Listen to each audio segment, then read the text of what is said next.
Alrighty, hello everyone. Thank you for joining me in this fine morning, at least here in Vancouver, for this lighting and look dev automation in Katana, preparing for success.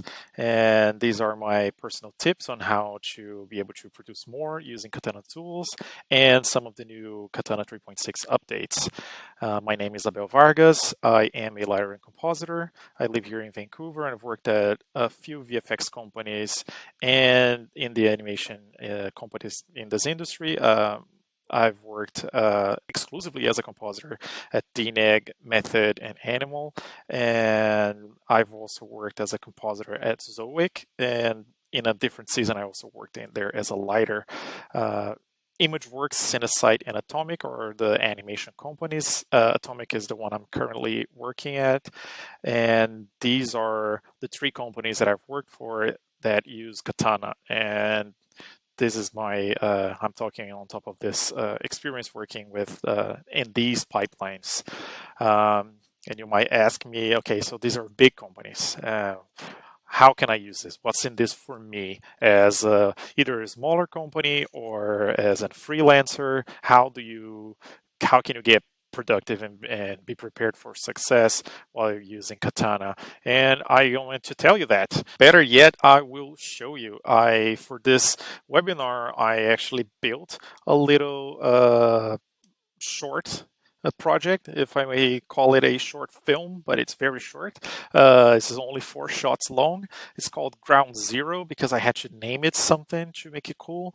And in this short, I'm going to, I kind of designed it to be able to use all of these updates for Katana 3.6.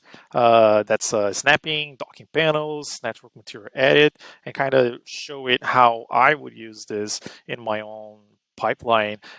This is a pretty ambitious project for a single artist. I have 168 assets, over 40 materials. These are 4 shots, and I've done less than 40 hours of work. So if I was working full time in this from Monday to Friday, I'd be done.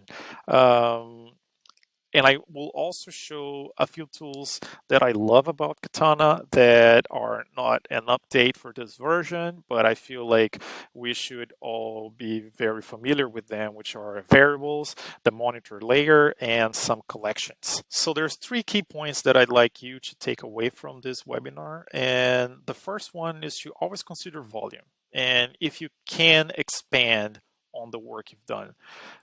Every good artist can use any software and any technique really just to create great work.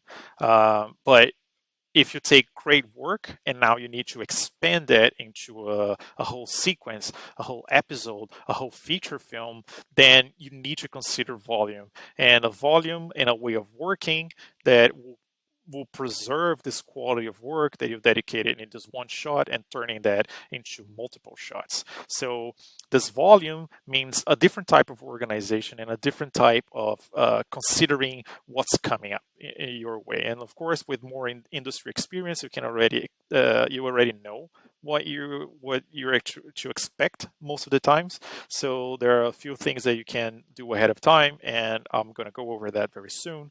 And the third thing is just consider the bottlenecks in your pipeline. I feel like before Katana came along and was like widespread in the industry as it is today, one of the biggest pipeline bottlenecks were lighting. Lighting and rendering has always been like this, where everything slows down, and also that slows down compositing. So how do we solve this bottleneck in your pipeline? So when you look at your own workflow and how these steps are laid out, you have to consider where your time is really being spent on. And I'm hoping that you can spend more time doing artistic things over being stuck in pipeline problems and doing repetitious work.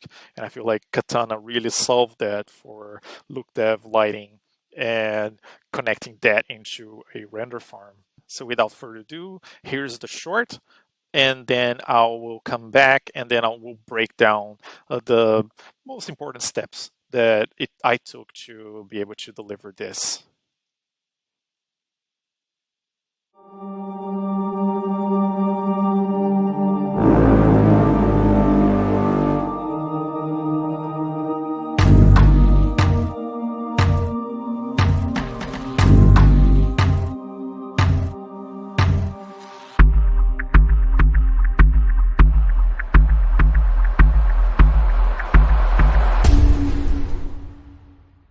Alrighty. There was some epic sound effects that I that I bought just to put on this short. I felt like sound is something very important to to add to this VFX sci-fi show, so I put that on. If you only like the opening credits, that it's the only thing I didn't do. So go to the internet, I guess, look for better templates. So first thing I want to give credits. These all the buildings, the roads, everything you see there, the structure part is they are Kitbash 3D assets. Kitbash is a big time saver, and one of the things that when I talked about like finding what's your bottleneck, for me is assets. I'm not a modeler and I want to build these worlds, so Kitbash 3D does this amazing service that they sell these products and these packages where they have a theme. So this one that I use the most is called Future Slums. And the sad part of Future Slums is that it really looks like São Paulo, Brazil today. So it's not really future. It's present for me, I guess. So the work that they do is really important, especially for us lighters who don't model. So take a look at their website. The ship, this amazing design, was done by my good friend Leo Kreiding. He is a senior modeler at Method Studios, and he has done amazing creatures for Godzilla, for Thor. So this guy is as good as you can get in this industry, and I'm very thankful for him to actually doing this ship for me, and he's always very helpful and a very good friend of mine. The HDRs that I use are from HDR Maps. This is a website that sells very good HDR, so you can go there and take a look at it. And Redshift is the render engine I chose for this project, only because my home computer is designed for GPU rendering, and I really like Redshift. I've done a few freelance works with it, so I'm very comfortable with the tool, and they have a pretty nice integration with Katana. The best integration with Katana is easily 3D Light that comes with Katana, so I'll definitely use more 3D Light in the future. This one I kept using Redshift. And one very important credit I need to give is to Foundry's community. I depend on them. I depend on this community for most of the things that I do, especially all these scripts that I've developed for this project. There were people in the community are always very nice and friendly, and you can see like this is the most recent screenshot. I'm there right at the top, and I'm everywhere, always asking my questions there. And thank you, Jordan, for being there for me most of the times. And Gary, awesome person. He helped me on all of my scripts to get this done. So I do owe him a keg of beer, I promised. And one day, I hope after this pandemic is done, I can come to London and pay him that keg of beer. I hope he likes beer, I guess. So let's see how this is done. The first thing is preparing the assets to go into Katana, right? And I did one thing that was very important for me in this project is to add an attribute to all the alembics with the shader name, to every object in each alembic with the shader name, so I can do automatic assignments in Katana. So you see me here opening the assets, the packages, and these are how they come. So I actually center everything and export one by one. This one I did one by one just to show how it would look, this whole process of if I didn't have a script for this. So I spent a little bit of time doing this recording just to show that it can't be done by hand, but I actually have a script that will export all of these assets in one go and add the attributes that with the shader name for each shape. And you can see this script if you're interested in my GitHub. And I'll put the link. I think it will show up very soon, and I will show it once again before this presentation is over. So this is I'm generating all these assets and adding these attributes, and the Kitbash 3D assets, they already come with the attribute, but for Leo's ship and it's tons of objects that are in there, I created those attributes myself and then exported everything to Katana. So now that everything was ready to go to Katana, I could actually start working. This was all just prep work, right? Okay, so let's quickly talk about the things that are very important to think about productivity and volume, and I'll keep talking about like the things I find interesting and the cool new updates that Katana 3.6 has. For the updates, it will probably be more connected to lighting, but I just want to go over how you can work in volume in your look dev recipe. And the first thing to keep in mind is collections. Collections are one of the most powerful things you can do in Katana, and once you start working with them, it's really hard to go back to doing assignments by hand, even if it's not a lot of materials.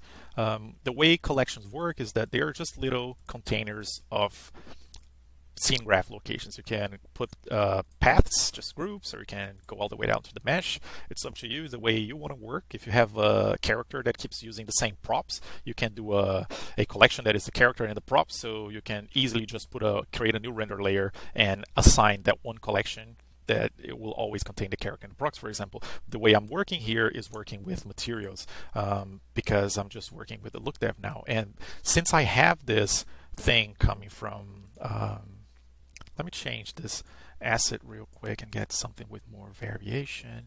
Tower.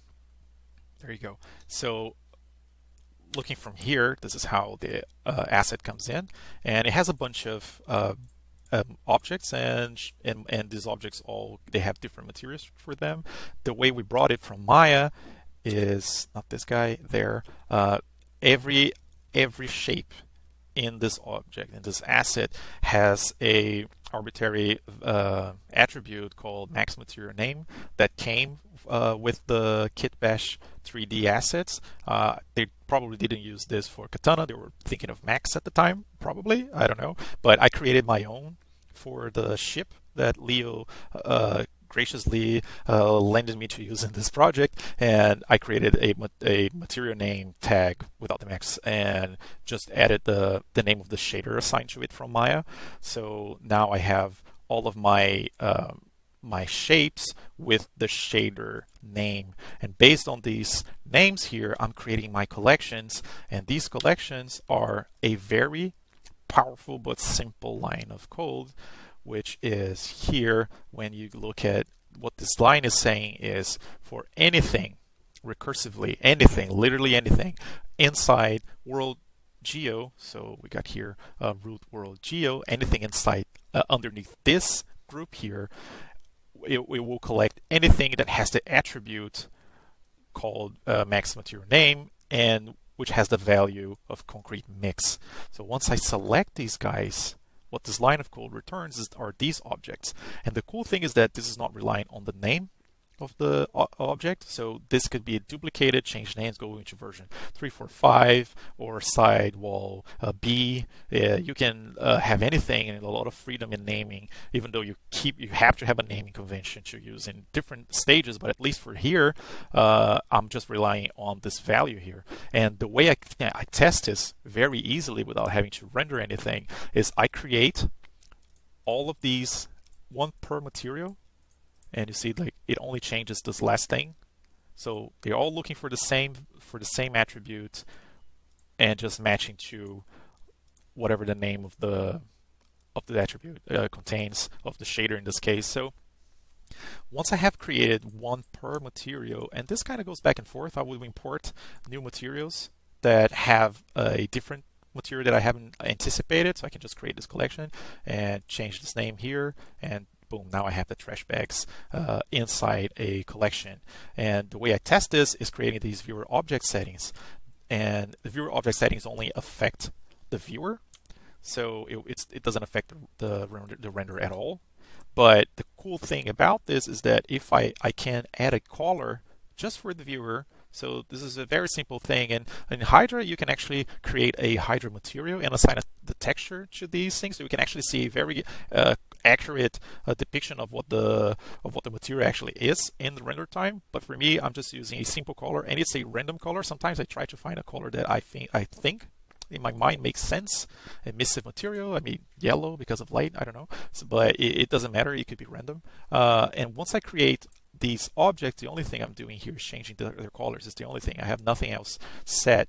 And once you look at it, you can see that all of the materials are assigned. So I know what's emissive. I know at least what's concrete, and I got this blue for the glass. So you can see if your collections are working. And the way I make sure that everything is contemplated by my collections is I have this viewer settings for everything. So everything that is inside the geo first gets this pink color. So if I have something that isn't contemplated in my collections or a viewer object settings, then this thing turns pink. So if this object is okay, and you can see that there's no pink in it, then I move on to another asset, and the new asset comes in and say it doesn't have maybe this concrete white material. I've never seen it before. Then I'll open the material. It will have some of the color assignments because it's not based on name, it's based on the attribute. But now I can very easily see that I'm missing a material. So I'll just select that geo, look at this attribute, and say, oh, okay, I didn't create a concrete mix white collection. So I'll go back here, create a concrete white collection, make sure that when I select it and it's selected and it's here, let's select something else so you can see, boom, and it selects the material. You can see there it's working, and then I can create a viewer object settings, choose a random color, and now I know this collection is taking everything. So I will go through a few of the objects, but not all of them, because there are too many. It should go one by one. I could, but I didn't. I just take a sample, and I trust statistics to make the rest, especially when you're doing look there for 200 buildings, which is what I did in this case, 168 to be more precise. So this is how I work with these automatic assignments, right? Just by having this object settings, testing my collections, then I know that that I have a collection for everything. And these collections are a line of code that would just get the name of the shader that I have in this attribute, and it makes it very, very easy to go around the changes of names, of changes in locations. Maybe in modeling they grouped things in version 2 that weren't grouped before, but it will still be assigned the correct material because it doesn't matter. It matters only that it has that attribute.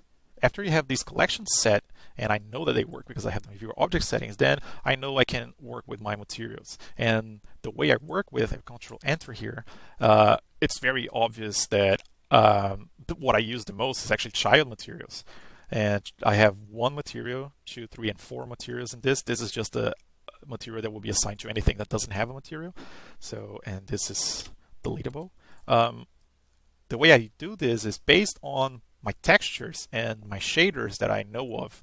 I'll create a material that is the most versatile possible material, and this makes it into a very simple material. On these Kitbash assets, I have only 3 textures per material. I have roughness, diffuse, and bump. So I created a very simple material that just anticipates what I need to change the most. So I know that I have to change this diffuse map very often, so I promote this diffuse map to be editable on the top level, and I do the same for roughness and bump here. And if I look at the image, then you see it appears as bump in the group maps, and I created these guys. And I also came here to the material and say, okay, so I want to do also work with the weight, and it will look, and I named it reflection weight because it's inside the reflection. They can have double similar naming, so you can have weight and weight having the same name. So I named it reflection weight, and as the group base properties, if I go to the top level now,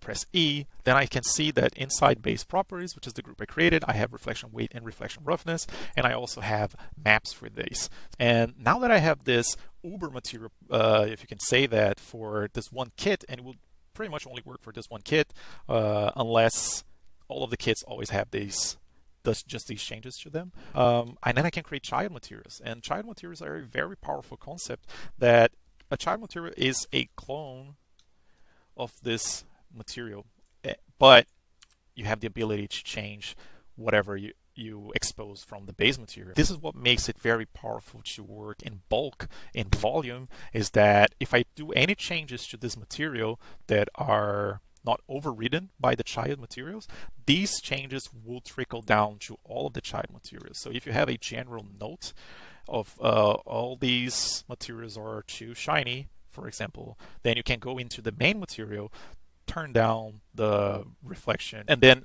all these changes will trickle down. Say, now with this color correction here, I know that I can take all of the diffuse maps and take them down.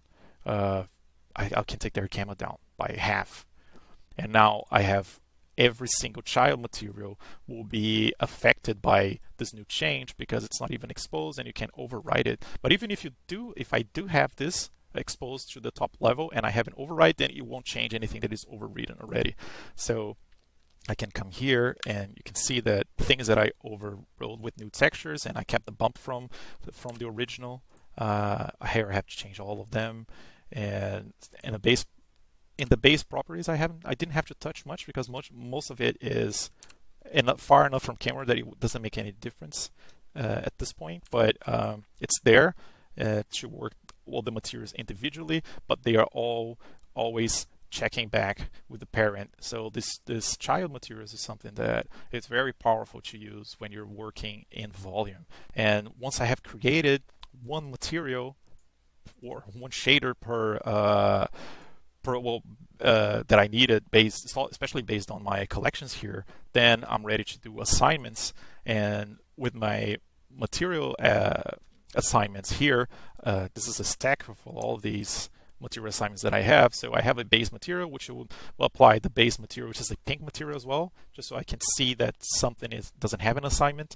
I have this being applied to all, and these are overriding it by the actual assignments that I need. So I have this concrete mix material, the white material, which is here, and it's being applied to anything that is inside the concrete mix white collection, which is driven by a line of code that will take anything that has this attribute with that name concrete mix. So this is how you make things work in volume. This concept is one of the things that allowed me to work and create this whole little short film in so little time. It's because I use the power of these automatic assignments to quickly go over all of my assets. And if I have a new version I need a new version for these KLFs, then I have this very simple script here that it's on my GitHub, and I will put the link here somewhere. And this script, it basically runs recursively through every asset inside my model folder, and it will bake the KLF inside the KLF buildings. And I have an example folder here that I created just to show you. And if I run here, and I just want to make sure that I'm looking at the right things here. So I got the viewer. So if I run the script, it goes into that folder and bakes the KLF for each asset. So I don't have to even do this by hand, right? It went through, 60 assets in one go, and now I have a new version for the KLF. So any changes are very easy to be updated when you have this thing going on. So using automatic assignments is part of being prepared for success. So you should also keep that in mind when you're working with collections and doing assignments for textures. And you can anticipate these massive changes and new versions and working with multiple assets just with a simple recipe. Here on the lighting side is where we can actually play a lot with these new updates that Katana 3.6 have. And I think one of the things that I use the most is the snapping. I designed this project to be able to stress test these tools, and I felt like doing the layout in Katana, even though it's not meant for it, would be a nice opportunity to stress test this tool. And now shot one has this blank canvas. Basically, I have the road here, which is just that curve from the first shot, and see like my camera is there, and all the buildings are on the origin of this map, which is in the middle of the crater that I very simply created for this tutorial, so for this webinar. So now with my tools, with these buildings in the center stage, then now I know I have to place them in my map. So the way I do this, and first thing I use the docking of the scene graph. For me, being able to full screen and have a panel that you choose, and it could be anything. I could be full screen and keeping my Python tab or the attributes on the other side. Then if I can full screen and work and still be able to pick the buildings here, that's such a great thing to do. So I can actually have the tools that I choose to have all full screen and in my screen instead of having just one at a time, which was the current way of working up until now. And I feel like I've used this a lot in conjunction with the monitor setting here. It's experimental, but I approve it. I only used monitor for this whole thing, and I have used it since the last version, I think, when it came out. But it keeps proving so useful, and I'll show you how it works. And now I have my Hydra here.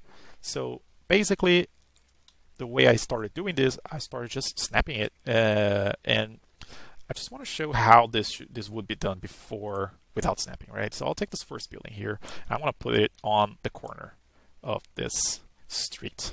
And let me open this guy. Okay, so I want to put this building there. The way this works is I would probably put it into a nice vantage point and kind of move this here, maybe look from the top, drag it here. But now it's sunken in the world, so I'll have to put this here. And so it's a little bit of it's business as usual, I guess. Like, this is how we've always done it before we had the ability to snap. So I'm used to this. I'm glad I don't have to use it anymore. But so this is like a way of doing it, right? And when I look here from my camera, okay, my render cam, let me turn this off for a second. So, okay, so now I have this building here, and then I can just look at it. It's probably facing the wrong way. Okay, boom. Okay, let's do this like that for the time being. Okay, so I have this one building there. Now, what I can do instead is use snapping. And with snapping, I don't even need the perspective view here. I can just full screen here on my monitor. Take this, snapping, and I'm going to snap to the surface. And the surface is here, and boom. It's like magic. And I can't tell you how much I like this. So I'm going to start a live render, so we can play with this a little bit. Boom, live render. Full screen this again. Turn on this monitor layer. And this is how I did all of these shots. I'm looking from the camera point of view, and I started just dragging my assets from zero to here. And as the render starts, I can see. Okay, there you go. So I have this, and I can just activate the live render for this asset and wait for the updates here. Oh, wrong one. Boom. There you go. So now I can kind of place this interactively, and then I can turn this off since I know it's on the ground plane. Okay, so this is filling this piece. Let's put a building here in front of the camera, and even without needing to see the render itself, I want to get that one building. I want to snap it. Now it's here, and I know now I can even adjust. If I knew where it was rotated, but if I open here, boom. Okay, so I can now adjust it so we can see, and we can drag here a bit, maybe. Let's see a little of this front side. Boom, done. And now I know, just without rendering, because I can see my geometry overlaid on top of my render, I can already tell. I mean, I could activate this and see the result, or I could just close it and move on to the next building. I'm going to activate it, and now I can go back to just the bounding box, and now it's there. So every single building can be easily dragged with this in this mode. And I don't know if I'm using this, boom, and drag it until it touches, and I can see the geometry, so I know. I mean, I can even intersect them if I want to. That's how accurate you can be using this. So back to bounding box, let's activate this, boom. Now it's in there, right? So all of these buildings were placed just like that, and it doesn't matter that this is in front. I can drag it here, and I keep dragging all the buildings. So this is basically how I did it. Of course, like some of the buildings I didn't like as much, or I had to change, but once they're kind of like around this this avenue, curve, highway thing, then I can come here to the viewer and I can start moving these things around if I want to dock this full screen, use the monitor, and work and layout using snapping, and you don't have to keep getting out of here, going on, selecting the building, and just dragging it by hand and hoping that it's going to be on the right place. Cool, thanks. So these are 3 updates in one go.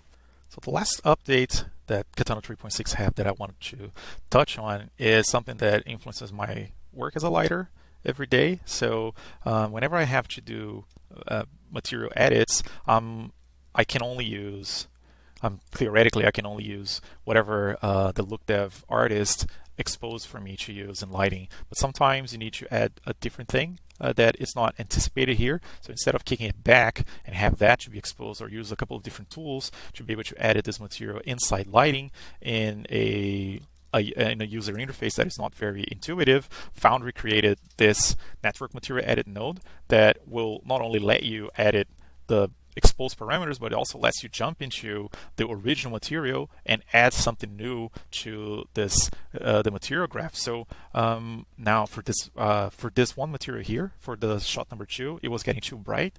So I just came in here, added a color corrector, and pushed the gamma down by a lot. So just to adjust that for that one shot. So this makes in material override so much easier and so much more intuitive than how it used to be. So props to Foundry for kind of pushing the artist friendliness of these tools. And from now, when I look at this material, it's very easy to see what I've changed. There's a green node here that is that it signifies it's a new thing. The yellow ones were overridden somehow, and the gray ones weren't touched at all. So it's very fast. You can very easily see what has been changed for this material, and still using the same user experience that the look dev artists have. So this is a very nice update, especially for us in lighting when we need to do these small changes, and this makes it more intuitive to work with than how it used to be. Like, it used to be a more adventurous path you need to take to edit these materials, and now anyone can open this and edit a material in this intuitive way and color-coded way, which is really nice. So lastly, I want to talk about environment variables. And this is not new in Katana. This has been here for a while. And for me, when you're working in volume, or whichever volume you're working, if it's 10 shots, if it's 50 shots in a sequence, the environment variables are one of the most powerful things, and it was the thing that convinced me the most of always working with Katana as much as possible and as much as I can. And I have a few examples here, and I think that the most basic example is a variable switch. You can create a variable here in the project settings, variables, and if you know Katana, you know this very well, and you can create a bunch of them. That can drive not only the shot, it can drive render quality, it can drive a bunch of little changes that you want to have in your script. But now I created just this variable shot, and if I turn this off and I change this now to shot 2, for example, then you see that my whole layout will change, and even my camera changes, because it's all being driven by this variable switch. So if you look at the node graph in here, when I change to shot 2, then it highlights where it's going. So now I know that shot 2, the environment variable says, the environment variable is basically saying, it's basically looking at the variable called shot. And if this variable, the value of this variable is shot 1, then you activate the branch shot 1, and so on for 2, 3, and 4. So this is a very, very straightforward way. This is you don't have to do any development for this to work. This comes built in Katana. Katana is made for this, and it makes it so much easier to add logic to your scripts. when you have this setup here with an environment variable, I can work with as many shots as I can wrap my head around in one script. If I am organized enough, I could work in 50 shots in just one recipe. So you can work with this variable, this global variable here, and you can even render based on the global variable. You can send this off to the farm saying I want to render with the variable shot2 active, shot3 active. This has applications even in your render farm. So you can have one recipe being used to render multiple shots at once, because all you need to do is pass a different argument for the shot variable name. So you can render shot 1, 2, 3, and 4 at the same time with just one recipe. And this is very powerful. Another nice way of doing this is not only using global variables, but you can also use variables, local variables. So I have local variables that I've created here for these branches, which are the bike and the environment branch. And you can name the variable whatever you want as long as it's the same. So I have a render layer with a value of bike, and then I have the render layer with the value of environment. So this identifies this branch here as environment and this branch here as the bike. So if you're rendering from the branch, you can create a variable switch that is not connected to the global variable, but it's connected to this local variable that you created in your recipe. So it looks for the render layer variable, and if the render layer is variable is bike, then you activate the bike branch, and if it's the environment, then you activate the environment branch. And so now we're starting to add so much more logic to it, because now on shot 2, the environment variable will do this, or which in this case is nothing. But if I change for shot 3, for example, now we know that on shot 3, so we're nesting logic here. So first we have the shot, and now with shot 3, the environment layer will have this override that will only work for the environment layer, just because when it renders from here, it will take that path. And nesting inside this logic, I also use a variable enabled group, which is just like a variable switch, but it will enable based on just one parameter, and will disable if this parameter is not met. So because this is shot 4, it's grayed out, so it's not active. So anything you put here, you can just delete the whole scene, prune the whole scene. But if the prune is here, it will not prune anything if it's not shot 4. So with the variable enabled groups, I can also do change based on the shot on the branch of the environment. So once you start adding this to your workflow and the use of variables, you can create optimizations like this. I have my lighting overrides here for per shot, but I also have optimizations. I have prunes that are removing assets from different camera points of view. I have the transform, moving just one asset just for one of the shots. And so you can start to add shot level overrides in this one recipe. And if you gather enough of them, then basically you can have a whole sequence being driven by this variable logic, and that it makes it easier for any future updates that you only have one scene. You can render everything from one scene. You can, if there's a new material or a new shader or a new animation, you can easily open this, and this will be available to be rendered for all of the shots. So if I have a new if I have a new animation for the hover bike, which I did because in the first few shots I didn't animate its wings, but for the shot 4 I had to go in and animate the wings. So I just updated here, and now I have this new animation, even though it doesn't change anything for the first shots, but now I have this animation available for the 4 shots. So if I render this again, all of these shots will have a new animation. So I can have another layer of animation. Say I had a rough pass of animation, which is basically what I did, and this, as far as I got you, it's a rough passive animation. But if this animation changed to being a lot more finessed through all of these shots in the path that the bike takes, then I can just update this alembic with this animation, and now I can batch render all of these in one go with this new animation for the sequence. So using variables is one of the most powerful things you can use in Katana, and it's really what allows you to work in volume. As a lighter, before working with Katana, I've had to go into work Saturday and Sunday just to update 30 shots, new cameras, new frame range, and put it on the farm one by one. And Katana allows you to do that with no development. This is built in Katana. You don't have to hack Katana to make it work. So Katana is a software that I really like because it allows me to do more lighting than the non-subjective repetitive tasks of the everyday. And by working with Katana, I'm able to be more productive, and I'm more prepared for success. If this short, done in less than a week of work, has pleased a client and they hire me to do a whole 30 seconds spot with a bunch of new scenes, then I'm ready to go. So this is being prepared for success, or at least I know if it's a whole new project, then I have the logic already. I understand how to work in volume, and I understand how to deliver more than one artist would naturally do without being able to use these tools. So be prepared for success. Be prepared to do more than you are required at the moment, and learn how to do these bigger projects by anticipating these bigger needs and bigger overrides. So thank you so much for coming with me in this ride of pipeline productivity considerations, and I hope you liked it. Let's go for some Q&A. I'm excited for this. Thank you.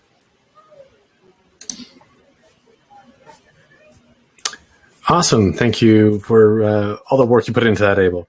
I think we've actually got the short queued up just to play it again, just so you guys, after seeing how it all came together.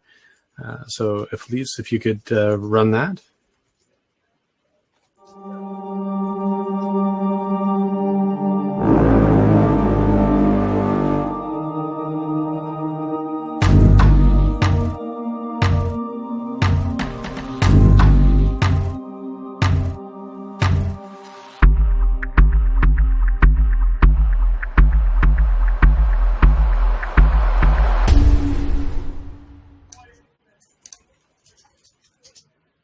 Very cool. Thank you very much, Abel. That was awesome. I think it's, I've had, occasionally people reach out on LinkedIn and other ways to basically, share similar stories, but 168 assets in, all, start to finish, 40 hours. That's pretty awesome. So I guess we can dig into some of the questions, and Gary will join us. And here's Gary. So as these two gentlemen have actually spent the time with Katana in production, I'm going to let them have the conversation. You guys all know me very well. I'm Mr. Katana fan, so I'm biased. We'll let these two guys. Thank you very much. I think that was a really great presentation, and I hope everyone got something out of it. So if anyone has any specific questions for Abel, feel free to pop them in the chat or in the questions section. But I'm going to start off with just asking you a little bit about was Maya your kind of main software before you came to Katana for doing any kind of lighting? Yeah, I think the whole industry kind of relies a lot on Maya as the main tool, and studios try to use that one license as much as possible, and a lot of the times this becomes unproductive because you're stretching a tool to do so much more than it was designed. And what I like about Katana is that it was designed to do this volume type of work, right? And Olia is with me in the same team. I'm also I don't want to ever work in Maya again if I can help it. I feel like I've done also freelance myself. I've done 3 Lego advertisements, and I had to do it in Maya.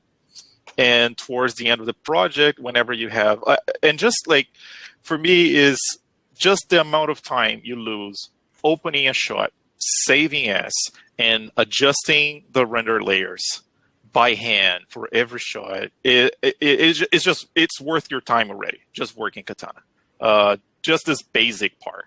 I remember having to assign these lasers to their own layer, and they would change names, and I couldn't do a simple custom line as we can do in Katana, just to say, okay, anything that's called laser red, just go into here. No, we have to kind of grab the asset and throw. And this was like, it was most of the time I spent on that project was just technical, and instead of just doing lighting. Right. So for me, and what I really love working with these variables, it just allows me to have this view of the sequence, but also do these shot overrides and just in one file. And have I had work in these freelances specifically with Katana, I think I would have done a work that took me 2 months to deliver, probably in 2 weeks. Just to be able to work this procedurally, right? So whoever is working in Maya knows the pain of having to, especially towards the end of the project, when you have to a big note from the client, like, oh, everything, this one object which appears in every shot now has to have a new texture, which is something that you can't really fix and comp. So being able to work that way procedurally in Katana is something that every artist falls in love with, and I guess like Katana was created for that, right? Sony can only deliver 3 feature animations a year and a bunch of visual effects shows because they developed a tool that can offload this bottleneck that they had in lighting, right? And then Foundry came along and took us to a whole new level of user friendliness, optimization, easier to adapt to your own pipeline. So this is a tradition of working artistically and in volume. And I think that Katana is probably the best tool to do that in the market. So I love it. Cool. I'm biased too because I work with it. Yeah, but you're not paid to make it, so you know. Yeah, there you go. Yeah. I can say it. Yeah. No, it is definitely on our core missions. So if you, I guess you've kind of answered the question, which was going to be if you were forced to go back to Maya, which sounds like you've had to do it for some on some unfortunate occasions to answer. Yes. What would you miss the most about Katana? And I think that some artists, when they've used Katana for a while, perhaps don't. It gets a bit blasé. Everything's so easy. Doing things inside Katana with those rules-based approach. Do it once. Rolls out across a whole bunch of assets or a whole bunch of shots. That having that pain of having to open things up, it's probably good for the soul every now and then, because that way you realize why you love Katana quite so much. Yeah, I think like scene assembly, I think it's just so big when you can work. And Seth is asking a question related to the scene assembly. So it's geometry, import work, the scene graph variable switch. Yeah, some companies, they will have one importomatic for every shot inside the same file. They may choose to hide it in a super tool, so everything there's like importomatics inside that main importomatic that is driven by the shot variable, so you can do that. You can probably approach it in a few different ways, programmatically. But I think like having working in different shots, having all their importomatics in there and being driven by a variable switch is a very straightforward approach that everyone uses. So once you have that built, then the scene assembly is done, right? So and this is what I really like about it, and why I chose to go for 4 shots in this little short. I could show how easy it is to not be able to open a new file, save as, get a render layer, get the environment. Mm-hmm. So these things that we have to really anticipate in Maya, and that anticipates a lot of our own work, can be solved by programmatically with environment variables. So definitely going back to Maya, scene assembly is my number one thing that is really reminds how life is nice when you're working with Katana. Absolutely. And I think you sort of touched on the point earlier, but the fact that you get the compound effect of your file opens in seconds, your file can contain, in your case, 4 shots. Yep. The record we've heard of was 120 shots in one Katana project file. So having, that compound effect of you're not waiting 20 minutes for every file, and then you can affect, like from a sequence level or a group level, so many shots at the same time. Yeah, and this is something I actually say on the presentation, is like you can work on as many shots, you can wrap your head around it, because Katana can do it. It's about you being able to organize yourself in a way that you feel like you can work with. Because you can work as many as you want. You can put a whole film in that one recipe if you are really a trooper. Well, you can also break bits of it up as well. So you could say for the entirety of my entire shot, this is how I'm going to set up my render settings, and that could be in a live group and shared between a whole bunch of people. Yeah, and I use live groups of it. Yeah, I use live groups as well, and it's something that I didn't talk about in my presentation, but all of my AOVs are in a live group, so I can change these based on a project, and I can change that during the project. Say like we want a new AOV for something, and it's not stock in the show, and you can just add that into one file and have that propagate to the whole team. And these are, having your lead being able to indirectly add something to your shot and make it work for you without having to open your file and have that propagate for everyone else. If this is a sequence level problem or solution, then live groups is such a powerful tool to have at hand. And it's one of the things that allows us to work in more volume as well. I just didn't cover it. There's a lot of these amazing little things that we use in the everyday life, but live groups is definitely one of them.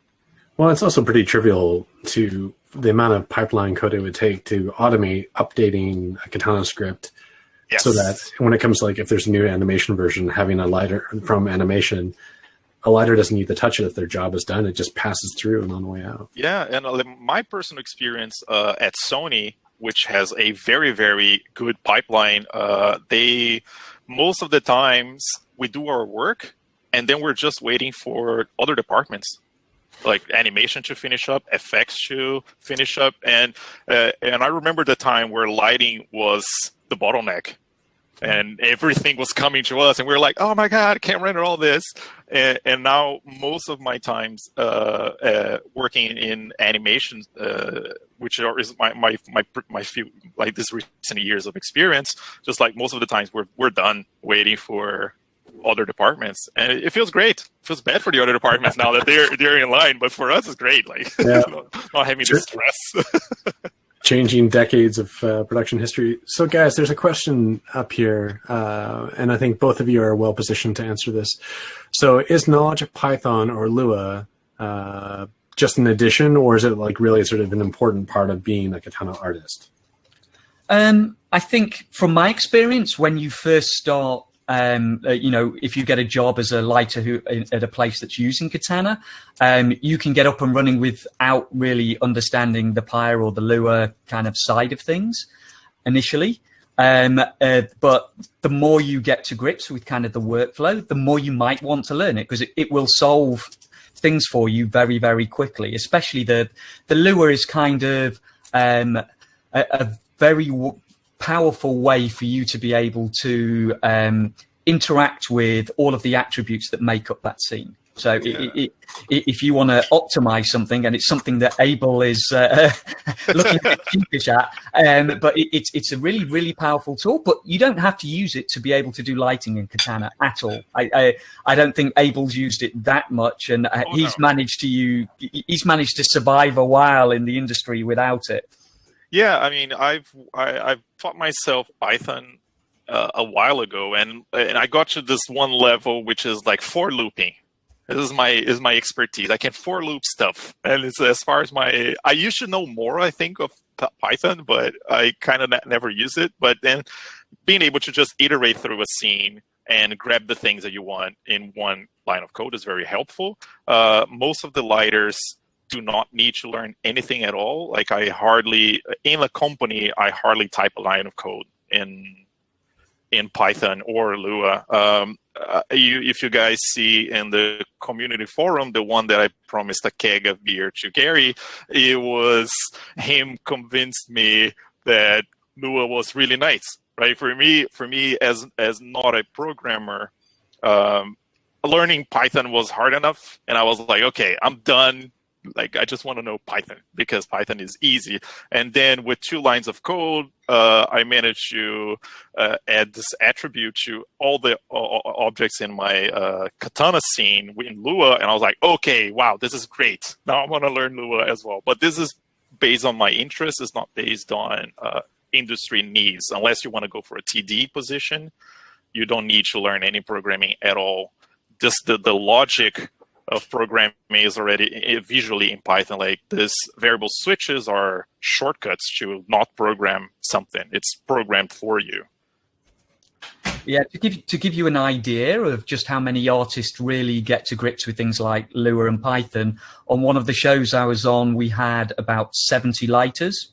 So it was a big show, and probably 4 or 5 of those lighters really use Lua to any kind of regular kind of day-to-day thing. So you can easily get away with learning Maya and learning Katana and getting an awful lot of that benefit without having to learn the kind of Python or Lua. So don't worry about that. Open it up, get lighting, get to grips with the graph state variables and multi-shot lighting, and you don't have to really worry about OpScript or that side of things.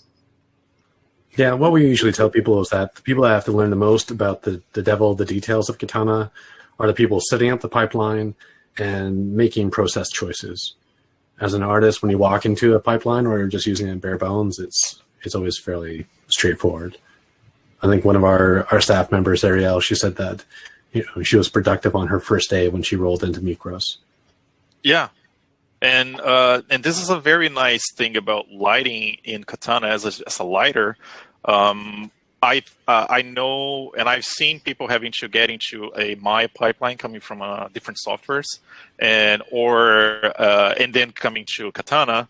And my experience, especially working in any company, actually, as Cinesite, Atomic, and Sony, everyone's onboarding in Katana is in a week. And a week, it's maybe too much. Like, I feel like after 2 or 3 days of training, you can light, and the rest is just like, is the pipeline choice. It's like, how do you send this to the farm, and how do you publish that for review? But it is very, very quick to pick up the minimum that you need to learn from Katana to actually be working. And compared to other softwares, the learning curve is much steeper. Even softwares that are standard in the industry, like Maya, it takes a lot less knowledge and training to start lighting in Katana for sure. This is not, at least on my experience. Yeah. Okay. Just looking through some of the questions, we've got most of them covered.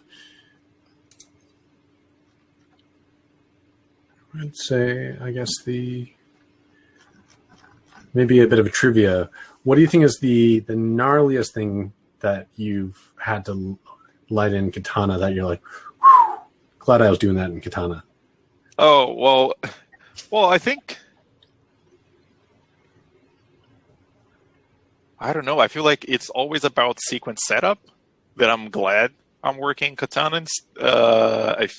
When you can light one recipe thinking of all the shots that you have assigned to yourself and knowing how this is going to be used in every shot, and that the work in one shot is not going to be repeated. The work you put on in this one recipe won't have to be repeated. I feel like this is where I feel like I'm actually lighting. The work I do is for me to light and not just to for one shot. Like I can use my creative time instead of using this technical time most of the parts. So I feel like it's about sequence setup. I find shot assembly, and this is something that I appreciate every day. It's not a specific show or a result. It's just knowing that I'm using my time for lighting and to make things pretty instead of just battling with the software to be allowed a 15-minute break in lighting, which is usually what we try to which is it becomes the biggest part of your work, lighting, instead of the biggest part, just doing the technical side. Yeah. What about you, Gary? I've lit some. As Abel pointed out, one of the traditionally Katana's always at the end of the pipeline. And what I've found is a lot of the departments kind of know the sort of specs of the machine that you're going to be able to do that final render on. So if they know that you're going to be able to put something on a 64 gig machine, they will provide you an asset that's at 50 gig. And what they don't realize is they're not the only people providing you something that's at 50 gig. So by the time it all comes to you, ends up being 200 gigs worth of data that somehow you've got to get through that 64 gigs worth of 64 gig machine. So having all of the tools to bring that down inside one place, and then those optimizations that maybe you've used somewhere else, you can reapply, and you don't have to go hunting for them because they could be in your template. I had one shot in Lion King where it was a few hundred frames and it had like everything from effects. There was dust coming everywhere. Every animal's got hair, and there's 100 or so wildebeest trampling through, and you've got scatter up every single wall. And the first time you open the scene and you try and render it, and you say, can I borrow a 128 gig machine just to see how bad this is? And it still fails on a 128 gig machine. You know, you've got to kind of get to grips with it. So, those kind of shots are the ones that you're very glad that you can play around with inside Katana, because you can use tools like interactive render filters to prune the hair just temporarily to see if you can render it. You can prune the scatter, and then you can introduce them gently and not have to like worry that that's going to end up in a final render. Just tools like that make that kind of ability to really work out where are going to be your big overheads really, really makes a huge difference. And how you'd even do that when you first try to open up a Maya scene that's got all those elements in, I honestly don't know how I would try and light something like that in a software like Maya. But Katana is definitely the tool for those kind of situations. Yeah, interactive render filters it's such a small thing, and it's a lifesaver. It's just being able to test something, send it to the farm, and knowing that you're not forgetting to reset a setting. How many times? Because going on the weekend to send renders to the farm, and then realizing that you send it half resolution because you're testing it, and then you're coming on Monday and everything is half resolution. You're like, oh my God, I just wasted so many resources, farm, everything. So interactive render filters are such a clever thing, and it's hard to work without it. I work with them on all the time. Like even for this short, they're always on. Yeah, absolutely. Just so there's some of the audience who might not know that they're like nodes that you put at the end of the scene when you're just doing renders inside your Katana scene. And then when you put them on the farm at the end of the day, they just get ignored. So they don't get added, they don't get put in there. So they're a really safe way for you to do tests. And it's such a big, so what seems like a small thing, but when you're doing your day-to-day thing, when you've set them up and you can put them and share them across the whole of your show or department, they can be put inside live groups, and shared between everyone. Once someone's set them up for the entire show, they're an absolute lifesaver. They really are. I worked on Smallfoot at Sony, which is a Yeti in the top of the mountain. So everything is effects cache, right? All the fur, all the snow. And so it was like a super heavy show. And I don't think I lit one shot looking at their fur, because I could just get the light and then do a test frame, because I didn't want to load and wait for the load of time. And so just using a simple render filter, which is like remove hair, so I can actually see the shot and work interactively. It's amazing. Then you can send that to the farm, and that node gets ignored, and then you can just work with it. Yeah, absolutely. The time you can save with it, and it's one of those things that even when I first came back to Foundry after working on Lion King, they were asking me, so are interactive render filters something that's still used? Is it something we can maybe get rid of from some of the developers who have been there for a while? They don't realize just how much of an artist lifesaver they are. They would don't touch the filters. They went away. So yeah, it's a really great tool. That plus kind of the ability to choose what you expand and show in the viewer and things like that make your day-to-day that much more productive. You can work that much faster. Yeah. All right. Thank you guys for that. Don't see any more questions popping in, and I think we could keep on going for hours, with all the things that we love about Katana. So I think maybe we should call it an end here. But want to thank both of you. Abel, thank you so much for all the work, and putting together such an impressive little short by yourself and at home. Gary, thank you for joining in, the extra context around things.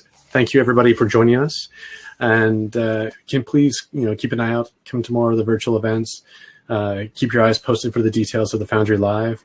And yeah, you'll see Gary and I there. And it'll be an event worth coming to for sure. So without further ado, everybody have a good day, good night, wherever you are. Thank you everybody. For showing up. Thanks, everyone. And we'll see you next time. Bye.